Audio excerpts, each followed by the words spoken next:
Hallo allemaal, ik ben Roger de Bonjo. Ik ben klarinetist bij de Philharmonie Zuid-Nederland. En ik heb net een stukje Bach voor jullie gespeeld. Dat is natuurlijk heel opmerkelijk. Want Johann Sebastian Bach heeft nog geen originele muziek geschreven voor klarinet. Ik heb het een beetje gepikt, want het is namelijk uit de fluitsonate. Waarom heb ik dit stukje gekozen? Iedere noot in muziek van Bach moet gewoon mooi klinken. Nou, ik vind iedere noot die ik speel op een klarinet, in de basis moet die mooi klinken. Jullie horen het al, in de basis. Daar gaat het eigenlijk om, in het begin van mijn spreekbeurt, zal ik maar zeggen. Later, aan het einde, zal ik ook iets laten horen waar een klarinet ook anders klinkt. Nou, hoe krijg ik geregeld dat een klarinet mooi klinkt? Nou, dan moet je gewoon lange tonen spelen. Oh, ik zie jullie al denken, oh, die vreselijke lange tonen. Maar je moet niet lange tonen spelen om lange tonen te spelen, daar kun je iets mee. Een toon die ontstaat. Nou, ik moet dus al een mooi begin maken. Dat kan ik doen met adem. Ik speel in het midden van de lange toon, speel ik gewoon met adem. En aan de achterkant rond ik die noot af met adem. Nou, wat is het allerbelangrijkste bij blazen? Is gewoon ademhalen. Nou, wat is een goede ademhaling? Die ademhaling zit in je middenrif. Dat voel je hier. Als ik uitblaas, dan gaat die helemaal naar binnen. Ik kan toch nog iets zeggen, dat betekent dat ik niet op slot zit. Dan ga ik met kleine schokjes ademhalen.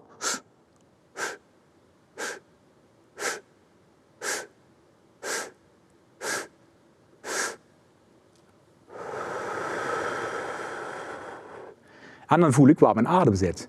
Ik begin aan de onderkant van mijn longen en probeer gewoon zoveel als mogelijk lucht binnen te krijgen. Nou, als ik die lucht binnen heb, kan ik dat ook controleren. Nou, ik dacht in dit coronatijdperkje mag ik natuurlijk, kan ik best een ballon erop zetten. Dan kunnen jullie zien wat mijn adem doet. Ik krijg geen spetters naar buiten, want dat wordt allemaal opgevangen door deze ballon. En dan je ziet wat die adem doet.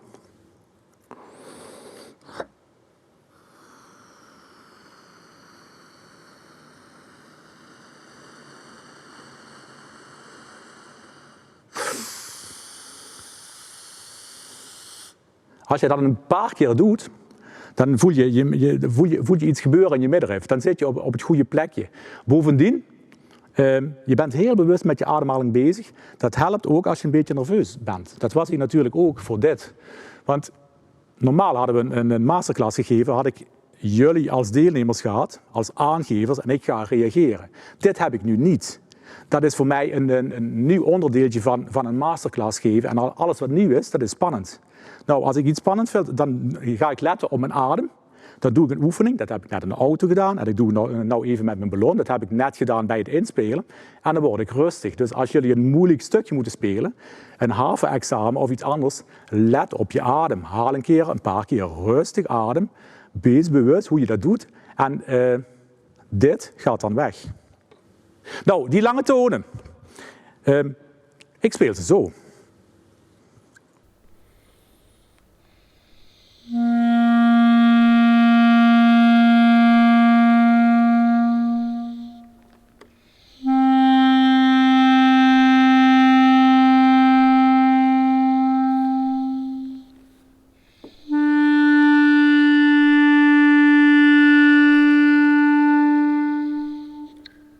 Enzovoort. Dit kan natuurlijk tot de hele hoge C of nog hoger.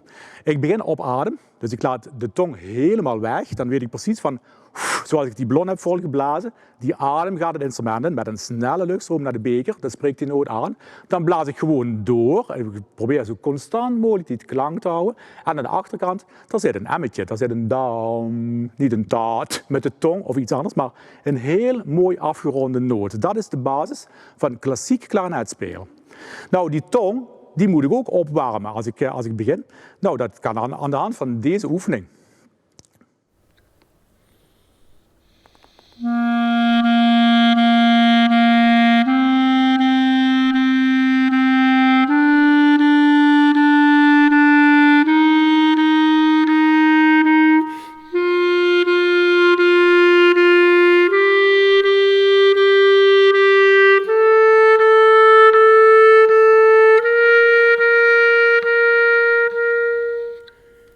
Ik speel met du, met een dikke tong, met een mooie aanzet.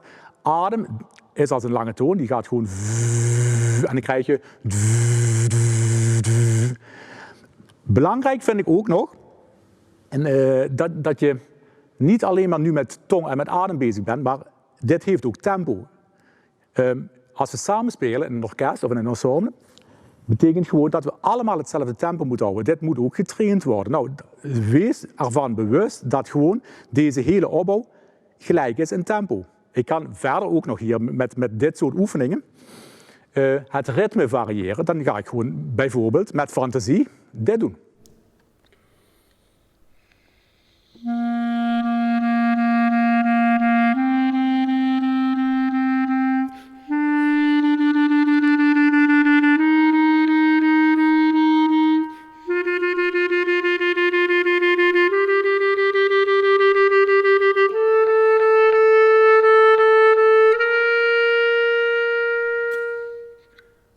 Ik oefen een halve minuut en ik heb alweer 4 elementen die belangrijk zijn om mooi klarinet te spelen. Die heb ik weer beet gehad, zal ik maar zeggen. Dat is heel effectief, zo hoef ik minder lang te oefenen, terwijl ik toch op een heel hoog niveau kan spelen. Nou, wat hebben we nog meer? Wat ik belangrijk vind, is dat vingers soepel bewegen. Nou, als we een paar trillers oefenen en je doet dat over de hele range van je instrument, dan heb je alle vingers bewogen en soepel gemaakt.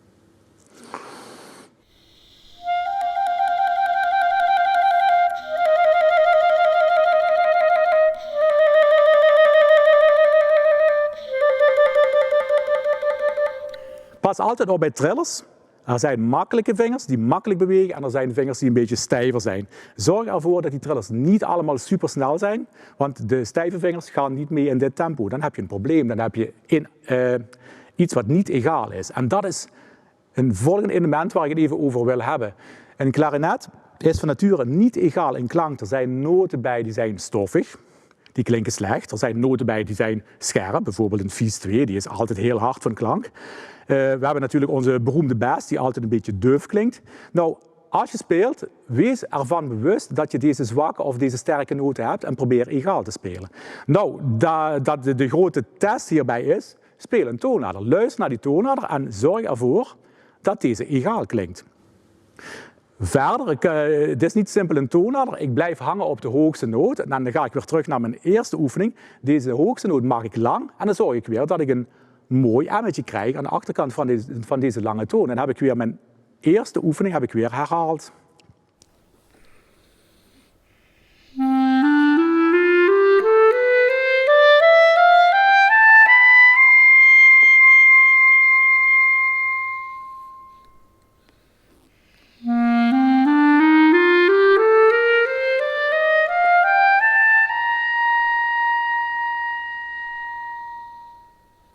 En dan krijg je controle over je instrument.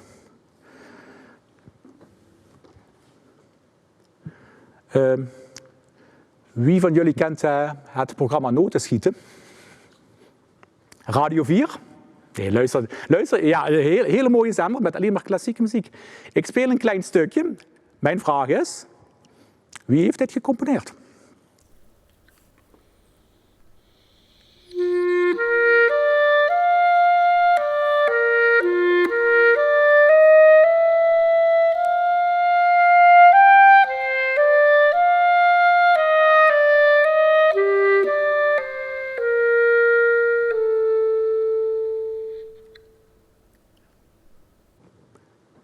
Ja, jammer, ik had jullie liefst nu een live antwoorden willen hebben uit de zaal, maar is er niet.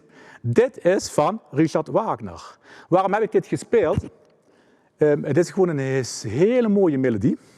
Het is legato. Er zitten 3 klanken in, want dat is weer de andere basis van klarinet spelen en van de klassieke muziek. Deze is opgebouwd uit heel veel 3 klanken. Als ik dit speel, probeer ik weer zo egaal mogelijk te spelen. Nou, voor de oefening speel ik het nu een toontje, wat zal ik doen? Een toontje hoger.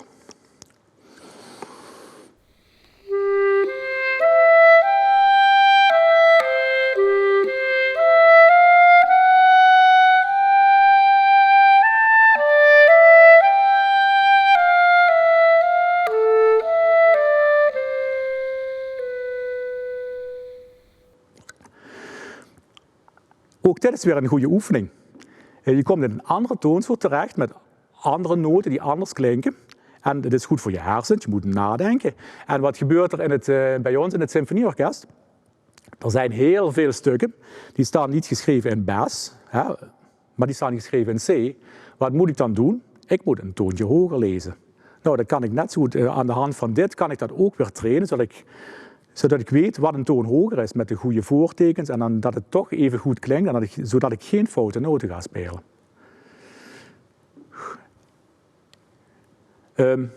Een ander soort voorbeeld van dit is bijvoorbeeld uit de West Side Story. Daar zit een heel vervelende sprong in, van een G naar een F, oftewel een septiemsprong. En deze kan ik ook heel goed oefenen. En dan ga ik steeds een half toontje hoger. Dan heb ik al die mooie sprongen gehad. En als ik dit mooi kan spelen, dit zijn misschien wel de moeilijkste sprongen op het instrument. Als ik dit beheers, dan kan ik door naar mijn echte stukken.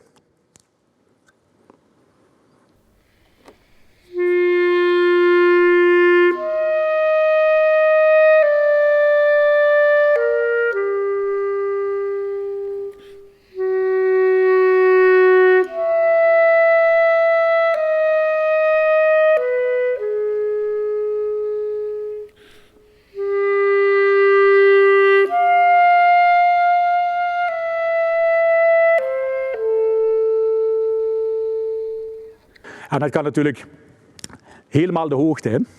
Jullie merken, de eerste noot is belangrijk, die heeft adem. En die tweede noot, die een heel stukje hoger klinkt, een septiem hoger, die moet ik een beetje inhouden. Als ik dat namelijk niet doe, dan gebeurt er dit.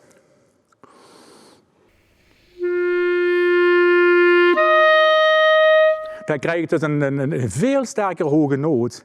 En dit is in dit geval niet zo erg muzikaal. Dus dat doen we dan niet, maar dan moet je weer weten. Bewust die hoge noot een heel klein beetje zachter, kleinere mondopening en dan wordt die noot veel mooier.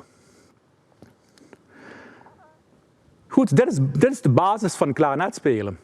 Maar dat is nog geen muziek. En daar draait het natuurlijk eigenlijk om. We moeten muziek gaan maken.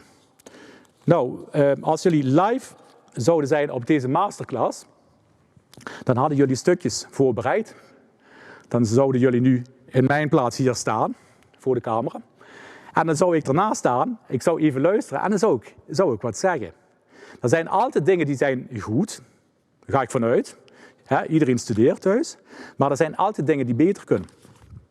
Ik leg dit even weg, want ik moet even een stukje hebben. Nou, een heel mooi stukje vind ik zelf. En ik weet, mijn kinderen thuis zeggen altijd, oh, dan komt hij weer, pap, komt hij weer met dat stuk aan. Maar waarom ga ik nu dit stuk spelen? Want het begint met een hele grote cadans. Het is concertine van meneer Friedeman. En waarom kies ik dit stukje? Omdat dit stukje gewoon speelbaar is op 10 verschillende manieren. Je kunt het saai spelen, je kunt het langzaam spelen, je kunt het virtuoos spelen. Maar je kunt het creatief spelen. En een klarinet, ja, is gewoon een creatief instrument. Je kunt er van alles mee.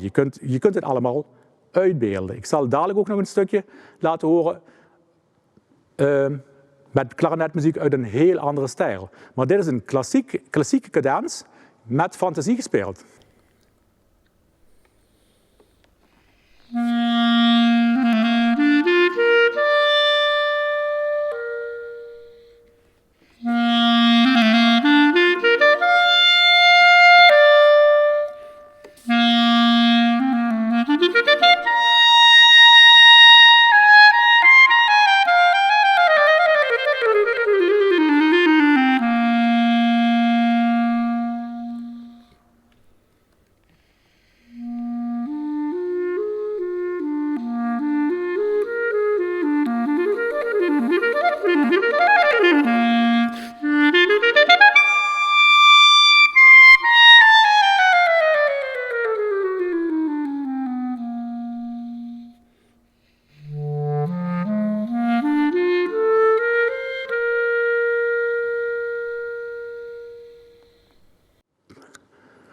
Als ik nu nog een keer zou spelen, misschien gebeuren er dan andere dingen, maar dit moet gewoon vrij en los van de noot. Het kan, er zit geen tempo in, er zit wel een beetje dynamiek in, dat moet je zoveel mogelijk uitbuiten.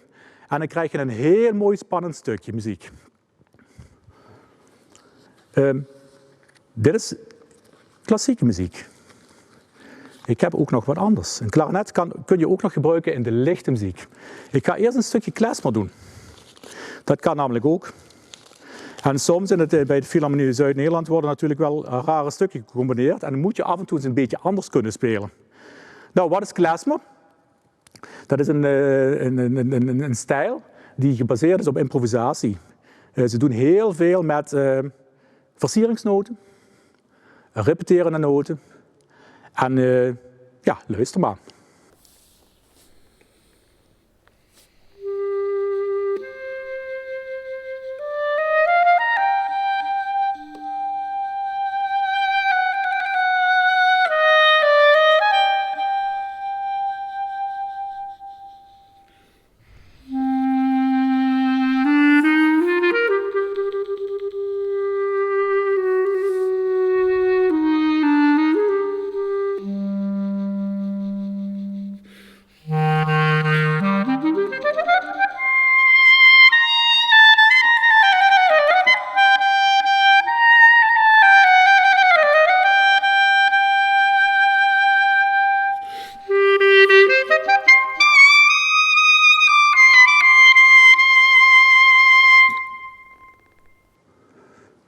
Jullie horen het, hè? Ik speel helemaal niet meer strak van klank. Het is met vibrato.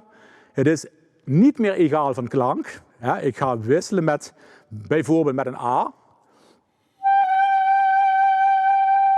Dus ik maak zelfs op een A met een ander klepje een andere A ervan, zodat die A kleurt. Die heeft niet meer de hele tijd, de hele lange toon, dezelfde kleur. Dat is ook klarinet spelen. Dus wat ik in het begin vertelde is basis en dit is iets extra's. Een ander mooi stukje komt uit, is het klarinetconcerto van Arthur Shaw. Dit is jazz en dit begint ook met een heel mooi stukje. En wat gebeurt daar? Daar gaat een klarinet gewoon buiten de grenzen. Hij kleurt niet tot aan het randje, nee, hij moet er gewoon overheen. Er zit een hoge G in. Iedereen kent een G3 wel. En meestal wordt gezegd, oh die moet wel mooi klinken, oh, maar niet zo sterk hoor. Maar in dit geval mag die anders.